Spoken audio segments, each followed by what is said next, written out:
Hey everybody, this is Chaos with Chaos Game, and today what I want to talk about is some things going around the rumor mill about the new Xbox Durango, or 720, but I'm pretty sure I'm gonna call it Durango at this point because I think that's going the way of the patents that they're putting out for it. Now, up until this point, it's been pretty big speculation that this new Xbox system would not support used games. And normally I wouldn't speak on speculation, but it's really starting. The evidence is starting to mount up that suggests just that. There's certain patents going into place that they're showing them leaning heavily towards a no use game system, like a PC. In fact, it's seeming that the system may be set up to where uh, you will have uh, uh, codes like a PC. So when you get the game new, you pop the game in, you probably type in your product key or whatever, something like that. Once it does that, this is pretty much useless and it cannot be used again. The system is designed to be constantly online even when it's off. So it's going to operate. There's also a suggestion that's going to operate semi DRM, which it's also popular these days. Look at SimCity. Great. So, obviously there's a couple issues with this in my opinion. I mean, I wouldn't say it's a system killer, but it will slow the sales of your system down quite a bit if this is true.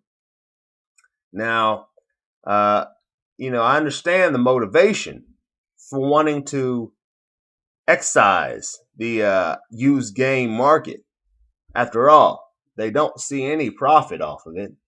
It's completely profit within the trade in-house of the middleman. So once they get their product, they start changing hands with that. They get 100% profits. Uh, they want it. If they're going to use a middleman, they want 100% of those profits. I understand that because right now, they have their system going. Ideally, if they're going to use a middleman, they want it to where they have to come to them to get new products, and they have to be getting their hands in any business they do. So once they get their product sold to the stores, they don't care anymore what they do with it, as long as they're selling it new. Can only sell it new, and then if they're going to run out, they want them to order more from them. So they want that wheel to come back. But with the used game market, they obviously can't do that because they're getting used product and reselling it for 100% profit. They don't like that. So, and it seems to me that they ultimately, with the way they're going, might be trying to even eventually remove the need for physical content entirely, so they can kill off their need for the middleman. They can sell it purely digital. That's the way it's going. That's what they want, really, ultimately. So then they receive 100% profits all the time, no middleman. That's what they want. That is what they want. Now, but this is going to backfire if they go this route, though. I think, like I said, it's not system killer. This is system stalling. There's a couple things wrong with this. It's like if they're gonna do this, they have to realize that the PS4 does support or will support used games. It's at its reveal. We know this to be certain. If they try to come in and sell their new games at the same price as the PS4, who does support used games, I'm hoping it's going to stay around the $60 price point. It's still Blu-ray technology. I hope that they don't increase the price, but there's a possibility it will go up to $70. But let's just say $70. If they come in there and they try to sell their product for $70, like the PS4, they'll feel miserable because, come on, guys, you can't do anything else with it.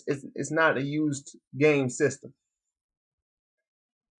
So then you lose a lot of your sales to the competition anyway. Because most people I know partake heavily in the used game market.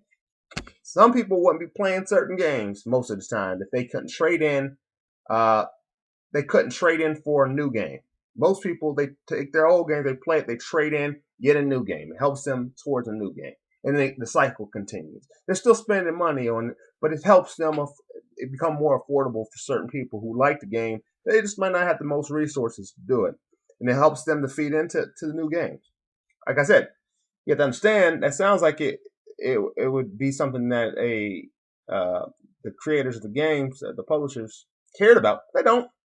Like I said, their work ends after that game gets in the hands of the middleman vendor, GameStop. So whatever happens, whatever these people have to do to get the game in their hands, they don't care. They just care. Their transactions are purely B2B. So they could care less what happens B2C. But they should. They really should. Now, like I was saying, you have PC that's been doing this for years. It's pretty successful. But the key difference between the PC and consoles has been they'll generally produce their games either $10 or $20 cheaper than consoles, and they'll put them out and they'll sell them completely new, and that's why that works. And then eventually they go down in price based on the life cycle of the game, like normal. So it works for a certain market, right? However, like I said, they got the key word is they're cheaper. PC games are generally cheaper than console games. So unless Xbox Durango is going to sell their games significantly cheaper now, if they're going with a no used approach, which I doubt seriously, then they're going to really lose out quite a bit in the long run. That's what seems is going to happen. I mean, there's so many benefits to use games, but let's just get off that for a second. If you make your game one-time use only, that defeats a lot of the point of a console. I know a lot of you out there, and me myself, I have friends who I go over their house and they don't have the game. There might be a multiplayer split screen on it, or some two-player mode I want to play with a friend. I'll take the game over there, pop it in their system, and then we'll play it. We'll have a good time. Can't do that with a PC game. Not really. Can't do that with this kind of game. Install the game again. It's not going to work. The code won't work. It has to be online at all times, and it'll know that code's been used already. You're not going to be able to play games on different systems. That's not good. Not good at all. I haven't heard one person discount that as something that is acceptable. So, the majority of the people I know partake heavily in the used game market. And also, you're cutting off a portion of people who want to go over a friend's house, old school style, and play a game. Some people out there may be like, okay, well, most multiplayers move towards online anyway. And that brings me to my third portion of the segment you're starting to alienate now. A lot of people I know don't have access to high enough performing internet to make this system operate to 100% efficiency. Think of that. Some people I know, a smaller segment, granted, but some people I know don't have internet at all. So this system alienates those people. It's not a good thing, folks. Like I said, it's all speculation right now. But at the same time, evidence is mounting. And I'm hoping that the Xbox reveals breaks this and says, I don't know where you got it. This is stupid. We're not doing used games. Or we're not doing only new game system. As much as we'd like to get rid of the used game market, we're not denying that.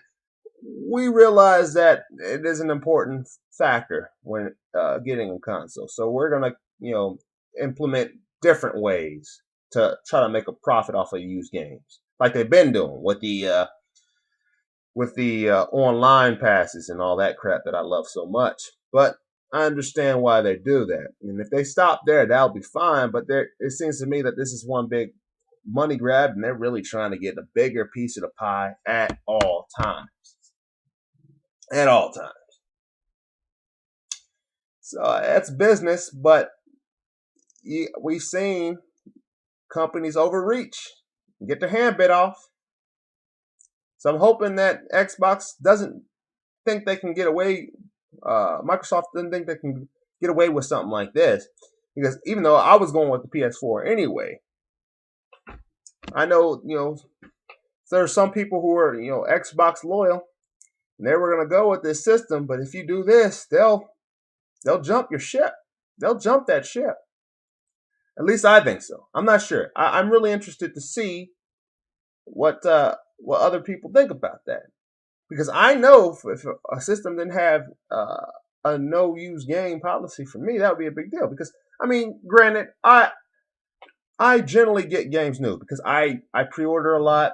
I generally know what I want months in advance before it comes out. So I'm already going for a day one release of most games.